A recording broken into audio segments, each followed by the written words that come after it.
드디어 레이어랩에서 레티놀 세럼과 기미색소 침착 세럼이 출시했습니다. 좋은 성분이 고함량으로 배합이 되어 있는 만큼 고효능, 고기능성 제품이다 라고 볼 수가 있겠는데요. 제가 이 두 가지 제품을 함께 론칭한 이유가 있습니다. 바로 여러분의 저녁 루틴에서 핵심적인 제품들이 될 것이고요. 꼭 쓰셔야 되는 성분들로 겹치지 않게 잘 배합이 되어 있기 때문입니다. 그리고 또 한 가지는 같이 쓰셨을 때 시너지가 나고 효과가 더 배가 되기 때문인데요. 화장품이라고 하는 것은 성분으로 이루어져 있기 때문에 각각의 주요한 성분들이 어떠한 목적과 어떠한 이유로 내 피부를 점점 더 좋게 만들어주는지, 내 피부 고민을 충분히 해결해 줄 수 있는지에 대한 것을 충분히 이해하시고 구매하시는 게 중요합니다. 먼저 레이어랩의 클리오톤 다크스팟 세럼, 기미색소 침착 세럼부터 말씀드릴게요.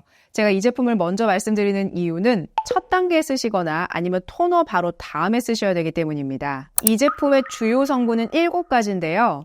나이아신아마이드, 트라넥사믹 애시드, 아스코빌 글루코사이드, 에틸 아스코빌 에텔, 그 외에도 카르노신 베타글루칸 비타민 E가 바로 이 제품의 주요 성분이다 라고 볼 수가 있겠습니다. 그리고 특히나 이 4가지 성분은 총 13%의 배합으로 되어 있는데요. 매우 고기능성이고 함량 자체가 높다라고 볼 수가 있겠습니다. 이 7가지 성분을 한마디로 축약해서 이야기를 한다면 피부를 좀 더 하얗게 만들어야겠다. 그리고 기미나 색소 침착을 최대한 감소시켜야겠다 라고 생각하는 전문가 성분들이 모여서 이 제품을 이루고 있다. 이렇게 이해하시면 됩니다. 보통 30대부터는 눈에 보이지 않는 속기미가 꽉 끼어져 있다가 나중에 40대 중반에서 50대가 되면 그 기미들이 확 피부 표면으로 드러나는 경우가 있는데요. 결국에는 자외선 자체가 피부 속에 쌓여 있으면서 겉으로 드러나게 되는 것이기 때문에 그 멜라닌 자체를 좀 덜 만들도록 예방하는 차원에서도 좋고 이미 올라와 있는 기미를 조금 더 줄여주는 그러한 역할을 함에 있어서도 이 기미색소 침착 세럼이 분명히 도움이 될 겁니다. 자, 그러면 이 주요한 성분들이 어떻게 피부를 하얗게 만들어주고 기미색소 침착을 해결해주는지에 대해서 보다 더 논리적으로 한번 접근해 보도록 하겠습니다. 제가 벌써 2년 전에 피부가 하얘지는 방법에 대한 컨텐츠는 만들어서 보여드린 적이 있습니다. 그 내용과 오늘의 내용이 연결된다라고 볼 수가 있겠는데요. 자, 이제는 여러분께서 이 그림을 이해를 하셔야 될 텐데요. 썩 그렇게 호감 있게 생긴 모습은 아니죠. 그런데 바로 이것이 우리 피부의 5에서 10% 정도 차지하고 있는 멜라노사이트, 그러니까 멜라닌을 만드는 공장이다. 이렇게 보시면 됩니다. 표피의 가장 하단에 분포하고 있는데요. 사실상 우리 피부가 까맣다, 기미색소 침착 때문에 고민이다 라고 할 때는 지금 이 친구가 계속 멜라닌을 만들어서 우리 피부 표면으로 전달하고 있기 때문입니다. 이렇게 멜라닌을 만드는 이유는 크게 2가지인데요. 하나는 자외선입니다. 그래서 제가 꼭 선크림 발라주세요 라고 말씀드렸던 이유가 제일 먼저 자외선을 그래도 튕겨내줘야 되기 때문입니다. 그리고 다른 하나의 이유는 압출을 하거나 상처가 생겼거나 했을 때 칙칙하게 색소 침착이 생기게 되는데요. 그런데 이게 40대가 넘어가잖아요. 그러면 압출하고 나거나 상처가 생기고 났을 때 그 색소 침착들이 빠르게 탈락되고 없어지지 않습니다. 왜냐면 밑에서 새살이 계속 올라와줘야 되는데 그만큼 턴오버 주기가 점점 더 늦춰지기 때문이긴 하거든요. 그래서 이럴 때는 화장품의 도움을 받아서 빠르게 턴오버를 돕고 기미나 색소 침착이 많이 올라오지 않는 환경으로 만드는 것이 중요합니다. 그래서 좋은 화장품과 좋은 성분을 골라서 쓰시는 것은 굉장히 중요합니다. 근데 이렇게 피부가 어두워진다라고 하는 것은요, 우리 인체는 굉장히 신비로워서 순식간에 바로 어두워지는 게 아니라 총 4단계를 거쳐서 어두워진다라고 보면 되는데요. 그래서 더 이상 어두워지지 않는 성분을 각각의 단계별로 맞게 써주시는 게 굉장히 중요합니다. 자, 그러면 레이어랩의 기미색소 침착 세럼이 제가 아까 7가지 성분을 배합했다라고 했는데요. 도대체 어떤 단계들을 막아주는지 한번 살펴볼게요. 맨 먼저 트라넥사믹 애시드를 왜 3%를 넣었는지를 한번 살펴보겠습니다. 자, 피부가 어두워지고 기미색소 침착이 생기려면 첫 번째로 2가지 자외선이나 아니면 압출했거나 자극을 받았거나 이러한 이유로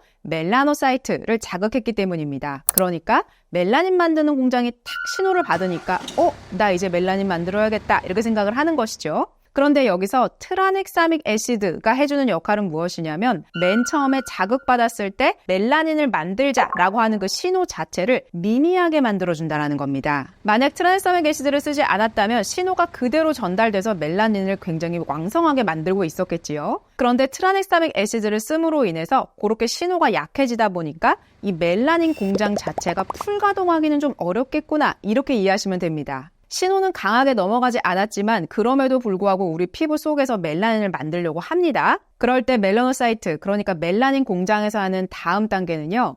멜라닌을 만들기 위한 원료를 제작을 합니다. 바로 우리가 그것을 티로신이라고 하는데요. 그런데 순수 비타민C를 썼을 때 티로신, 그러니까 멜라닌을 만들고자 하는 이 원료 자체를 좀 덜 만들게 한다는 겁니다. 그래서 순수 비타민C를 쓰면 피부가 맑아집니다 라고 하는 것은 바로 이 두 번째 단계를 좀 미약하게 만든다, 이렇게 이해하시면 됩니다. 자, 그러면 트라넥사믹 애시드 썼어요. 그러면 첫 번째 단계 신호가 미약해지겠지요. 그리고 두 번째에서 순수 비타민C를 썼습니다. 그러면은 멜라닌을 만들고자 하는 원료 자체가 조금 더 적어졌겠지요. 그럼에도 불구하고 멜라닌 공장은 본인의 역할을 하려고 합니다. 그렇게 했을 때 아스코빌 글루코사이드와 에틸 아스코빌 에텔, 기미색소 침착 세럼에 2%와 1%씩 각각 들어가 있는데요. 이 두 친구의 역할은 멜라닌을 마지막 단계에서 생성하지 못하도록 탁 막아주는 역할을 하기는 하지만 에틸 아스코빌 에텔은 성질이 좀 급합니다. 그래서 바로 공장 자체를 셧다운 시켜주는 역할을 하지만 아스코빌 글루코사이드는 약간 느리지만 꾸준하게 하는 친구입니다. 그래서 이 친구는 장기적으로 공장이 잘 문을 열지 못하게끔 만드는 것이 바로 아스코빌 글루코사이드의 역할입니다. 이 두 가지 성분은 비타민C 유도체이기는 하지만 이 두 가지 성분이 각각 피부 속에서 하는 역할이 다르기 때문에 두 가지 성분을 함께 써주시는 것이 중요하고 함량 자체가 미미하게 들어가 있는 것이 아니라 각각 2%와 1%씩 미백 기능성 고시 성분으로서 들어가 있기 때문에 피부 속에서 제대로 미백 역할을 해주게 됩니다. 자, 여기까지 성분을 제대로만 쓰셨다면 사실상 멜라닌 자체가 제대로 풍성하게 만들어지기는 좀 어려웠겠지요. 그럼에도 불구하고 미약하게나마 멜라닌이 생성됐을 수 있습니다. 그랬을 때 마지막에 탁 발목 잡는 역할을 해주는 거, 즉 만들어진 멜라닌이 표피 겉으로 딱 드러나지 못하게끔 차단해주는 역할을 하는 것이 바로 나이아신아마이드의 역할입니다. 그래서 나이아신아마이드가 미백 기능성 고시 성분으로서 존재하는 이유가 멜라닌 다 만들어놨더라고 하더라도 이렇게 만들어진 멜라닌 자체가 전달되지 못하도록 길을 다 끊어놓는다, 이렇게 보면 되는 것이죠. 그래서 레이어랩 다크스팟 세럼이 하는 역할은 첫 번째, 신호 전달하는 것을 미약하게 만들고, 그리고 세 번째에서 장기적과 단기적으로 멜라닌 공장 자체가 가동을 못하도록 셧다운 시켜주는 그러한 역할을 하면서 마지막에 그럼에도 불구하고 미약하게 만들어진 그 멜라닌 자체가 피부 표면에 전달하지 못하도록 탁 발목 잡아주는 역할을 하는 나이아신아마이드가 7% 들어가 있다. 그래서 최종적으로 정리를 해보면 13%의 고효능 성분들이 피부 자체를 맑아지게끔 도와주는구나, 이렇게 이해하시면 됩니다. 그런데 여기서 그치지 않고 카르노신과 비타민 E 그리고 베타글루칸을 함유했습니다. 제가 여기에 카르노신을 넣은 가장 큰 이유는 바로 항산화 때문인데요. 우리가 피부가 칙칙해졌다, 어둑어둑해졌다 라고 느끼는 것은 피부가 산화됐기 때문입니다. 우리가 피부가 산화되는 이유는 자연적인 과정 중에 하나인데요. 똑같은 사람을 놓고 본다라고 할지라도 관리를 좀 잘한 사람과 아닌 사람은 산화되는 속도가 좀 다를 겁니다. 그럴 수밖에 없겠지요. 그래서 이 안에 항산화 성분을 넣은 이유는 칙칙해지면서도 피부가 어둑어둑해질 수 있기 때문에 그러한 부분을 막아주기 위해서 항산화 성분을 3가지를 배합을 했습니다. 그래서 비타민 E라고 하는 것은 다른 항산화 성분을 보다 더 안정적으로 도와주고 비타민 E 자체로도 항산화 성분으로서 뛰어나기 때문에 비타민 E를 배합하면서 카르노신과 베타글루칸이 도와줘서 항산화도 되면서 미백 기능성까지 함께 되는 그러한 제품으로 이 제품이 탄생을 한 겁니다. 그래서 앞에서 말씀드린 4가지 단계를 보다 더 완벽하게 차단을 하시려면 순수 비타민C 세럼과 기미색소 침착 세럼을 함께 쓰시는 것은 굉장히 중요합니다. 그러면 아마 이 부분이 궁금하실 겁니다. 순수 비타민C와 나이아신아마이드를 같이 써도 되나요? 이 질문을 참 많이 받는데요. 결론부터 말씀드리면 같이 쓰셔도 됩니다. 그러나 때때로 어떤 브랜드에서는 함께 쓰지 마세요 라고 하는 경우가 있을 겁니다. 그것은 각각의 브랜드가 갖고 있는 안정성 때문도 있고요. 어디까지나 그 제품의 포뮬라 때문에 그런 것이어서 만약에 그 브랜드사에서 쓰지 마세요 라고 하면 그 제품은 순수 비타민C와 함께 쓰지 않는 것이 좋겠지만 레이어랩의 순수 비타민C와 기미색소 침착 세럼의 경우는 함께 쓰셔도 괜찮습니다. 사실상 저의 경우도 나이아신아마이드와 순수 비타민C를 같이 레이어해서 바른 지가 굉장히 오래됐고요. 그렇게 바르면서 피부가 점점 더 건강해지고 좋아짐을 느꼈기 때문에 같이 쓰시는 게 훨씬 좋고 점점 더 연구 자료들도 마찬가지로 함께 썼을 때 괜찮다라는 것들이 많기 때문에 안심하시고 레이어하셔서 쓰셔도 됩니다. 토너를 쓰신다면 토너 다음에 순수 비타민C를 쓰시고 기미색소 침착 쓰시고 이러한 순서로 하셔도 되고요. 만약에 토너를 쓰지 않습니다라고 할 때는 기미색소 침착 세럼 먼저 쓰시고 그 다음에 순수 비타민C 쓰셔도 괜찮습니다. 자, 그러면 이 기미색소 침착 세럼이 정말 효능 효과가 있는지 인체 적용 시험 한번 결과를 볼까요? 간단하게 두 가지만 먼저 볼 건데요. 2주 정도 사용했더니 피부 위로 드러나기 전에 속 멜라닌이 112% 개선됐다라는 걸 볼 수가 있지요. 제가 아까 설명드렸다시피 멜라닌 생성 자체를 줄여주는 그러한 효과가 있기 때문에 속 멜라닌 자체가 줄어드는 것을 볼 수가 있습니다. 그리고 표면으로 드러난 잡티나 색소 침착수도 117%가 감소한 걸 볼 수가 있는데요. 이분 같은 경우에는 81개 정도 되는 기미들이 있었는데 2주 정도 사용하시고 나서 38개 정도로 줄어든 거를 볼 수가 있습니다. 꾸준히 제대로 아침 저녁으로 바르시게 되면 이렇게 효과를 보실 수 있다는 게 굉장히 중요한 포인트입니다. 그리고 이 제품 안에는 아스코빌 글루코사이드, 보다 더 장기적으로 미백에 도움을 주는 성분이 들어가 있다 보니까 이 제품은 꼭 한 병을 다 비운다라는 마음으로 쓰시는 게 중요하고 최소한 2주 이상, 2개월 정도 쓰시면서 어떻게 내 피부가 변화되는지를 보시는 게 중요하겠습니다. 다음은 레티놀 세럼입니다. 레티놀 세럼은 저희 전 직원이 너무나도 좋아하는 그리고 너무나도 효과봤다라고 해주는 그러한 세럼이기도 한데요. 사실 레티놀 세럼으로서 객관적으로 보더라도 이보다도 더 좋은 배합비가 있을까라는 마음으로 개발을 했습니다. 먼저 이 제품의 주요 성분을 말씀드릴 거고요. 왜 이런 결합이 뛰어난 배합인지에 대해서를 말씀드릴게요. 먼저 레티놀은 0.1%를 배합했습니다. 제가 0.1%를 절대 양보할 수 없었던 이유는 레티놀과 관련된 수많은 논문을 봤지만 0.1%가 심한 자극감이 없으면서도 뛰어난 효과가 있다라는 논문들을 많이 보았기 때문에 레티놀을 0.1% 배합하는 것은 절대 타협할 수 없는 부분이었습니다. 그래서 레티놀은 0.1%를 배합을 했고요. 그리고 다른 하나는 4세대 레티노이드, 바로 HPR, 하이드록시피나코놀 레티노에이트를 배합했는데요. HPR 프로로 만들어서 1.5%를 넣었는데요. 레티놀과 왜 4세대 레티놀을 한꺼번에 넣었을까? 이 부분이 궁금하실 거고 왜 함량이 이랬을까에 대한 것도 궁금하실 겁니다. 자, 레티놀의 단점은요. 2번 피부 위에서 변환돼야지만이 우리 피부에서 효능감을 줍니다. 바로 이것이 레티놀이 가진 단점인데요. 그러나 레티놀의 가장 뛰어난 장점은 굉장히 오랜 기간 연구된 그러한 화장품 원료라는 겁니다. 그렇기 때문에 연구 자료도 많고 피부에 대해서 실험해본 그런 결과들도 많아서 레티놀을 0.1% 쓰는 것은 굉장히 중요한 부분입니다. 왜냐하면 이미 검증된 결과들이 많기 때문이죠. 그렇지만 전환되는 2단계가 필요하기 때문에 이 부분을 상쇄해줄 4세대 레티노이드, 바로 HPR의 역할이 꼭 필요했습니다. 대신에 HPR은 비교적 최근에 개발된 레티노이드 제제입니다. 그래서 이 제품은 사실상 단점이 좀 없다라고 볼 수가 있기는 한데요. 자극감이 없으면서도 바르자마자 피부에서 바로 효과를 일으켜주는 그러한 제제이기 때문에 연구 자료가 많은 레티놀과 그리고 바로 피부 위에서 작용해주는 HPR이 함께 결합되면서 보다 더 시너지를 내게 할 수 있는 겁니다. 그래서 레티놀과 HPR의 결합은 굉장히 중요한 요소입니다. 그래서 이 안에는 HPR 그대로를 함유하지 않고요. HPR 프로라고 해서 솔루션화해서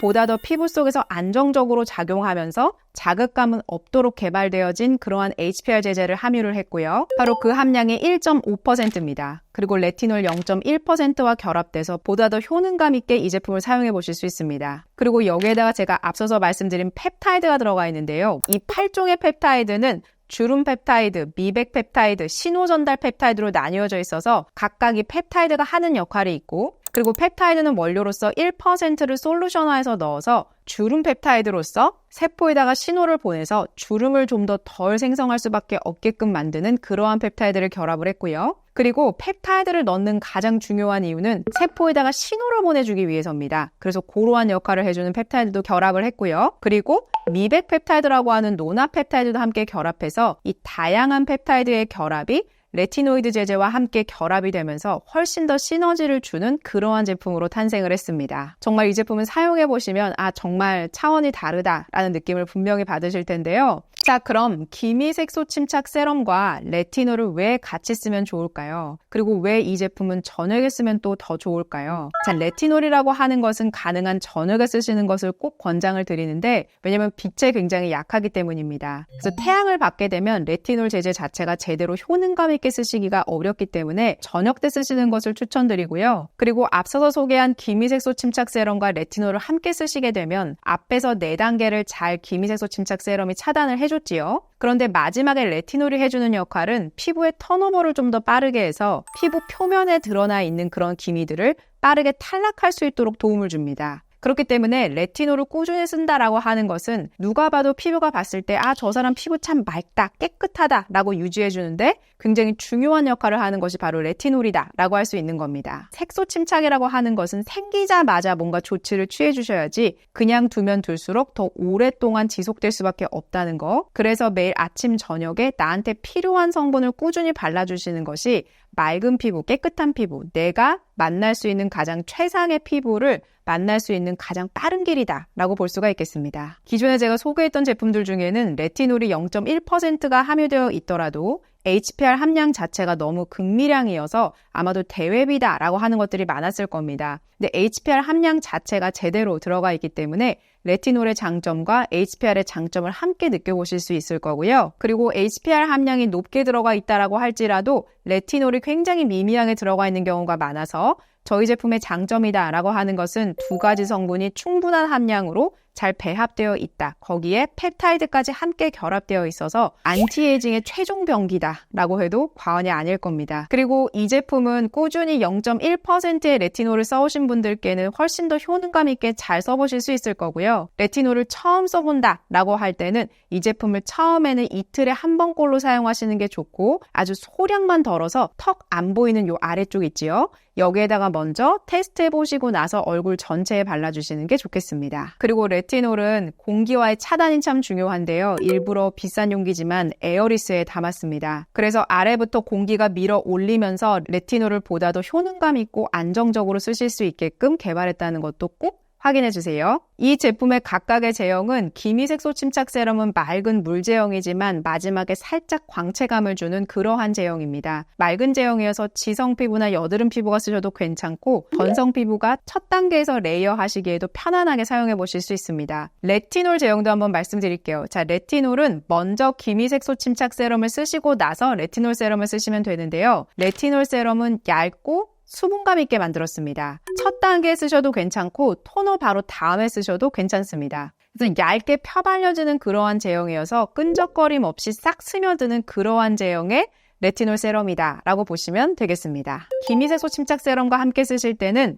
먼저 기미색소 침착 세럼을 쓰시고 그 다음에 레티놀 세럼 쓰시면 되겠습니다. 그래서 순수 비타민C와 함께 쓰신다라고 할 때는 순서를 어떤 것을 먼저 해도 괜찮지만 토너를 쓰고 있지 않다라고 할 때는 기미색소 침착 세럼을 먼저 써주시는 것을 추천드립니다. 그렇지만 각질이 좀 두껍게 올라와 있는 경우에는요. 순수 비타민C가 피부 속까지 스며들지 못하고 사실은 이 겉에 남아 있으면서 약간 노랗게 보여요 라고 하는 경우가 있거든요. 그래서 그럴 때는 제가 꼭 약 알칼리 클렌저를 쓰셔서 건강하게 각질을 제거해 주세요 라고 말씀드린 적이 있습니다. 그래서 제품을 쓰실 때 쑥 들어가는 흡수되는 느낌이 들지 않는다. 그리고 어딘지 모르게 좀 칙칙하고 화장이 좀 뜨는 것 같다라고 할 때는 각질 제거해 주시는 게 중요하고 아하나 바하, 파하, 라하 이런 것들 쓰셔도 되는데 이런 것들을 쓰시게 되면 순수 비타민C를 같이 쓰실 수가 없거든요. 그렇기 때문에 꾸준히 순수 비타민C와 레티놀을 쓰고 싶다라고 할 때는 차라리 저녁에 약 알칼리 클렌저를 쓰시면서 건강하게 각질을 떼어내 주시는 게 좋겠습니다. 지금부터 레티놀 주의사항을 말씀드릴 건데요.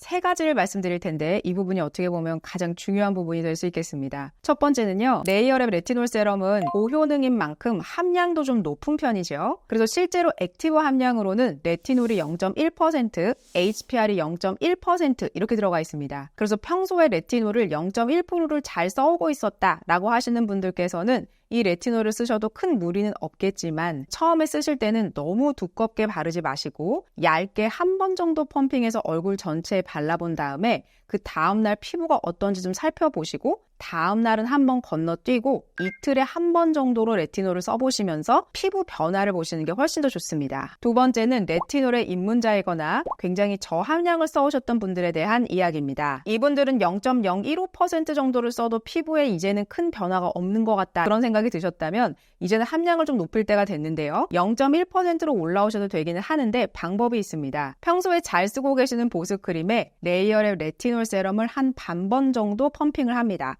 그렇게 한 상태에서 잘 섞어서 피부 전체에 발라주시는데요. 가능한 스킨케어 루틴 마지막 단계에 이렇게 바르시는 게 좋고, 이것도 마찬가지로 처음에는 이틀에 한 번씩 레티놀을 반 번씩 펌핑해서 써보시면서 피부가 어떻게 변화되는지 보신 다음에 매일매일 써도 되겠다라는 생각이 드시면 그때 크림에 한 번 정도 꾹 펌핑해서 섞어서 바르시는 게 중요합니다. 아직까지는 마지막 단계에 바르셔야 돼요. 그렇게 한 2주에서 3주 정도 보내신 다음에 그 이후에 피부에 큰 변화가 없고 트러블이 없고 붉음증이 올라오지 않았다라고 할 때는 첫 단계에 쓰셔도 되는데요. 그럴 때도 마찬가지로 한 번 펌핑해서 얼굴에 얇게 바르시다가 나중에는 양을 점차 늘려가시면 됩니다. 마지막 세 번째인데요. 이 제품은 펩타이드까지 8종으로 함유가 되어 있어서 세포에 신호까지 전달하다 보니까 아무래도 레티놀에 대한 효능이 훨씬 더 뛰어나다는 느낌을 받으실 거고, 평소에 레티놀 잘 사용하셨던 분들도 쭉 쓰시다 보면은 와, 피부가 확 개선된다는 느낌을 받으시기는 할 텐데요. 그렇게 하시다 보면 피부의 턴오버가 좀 더 빨라지면서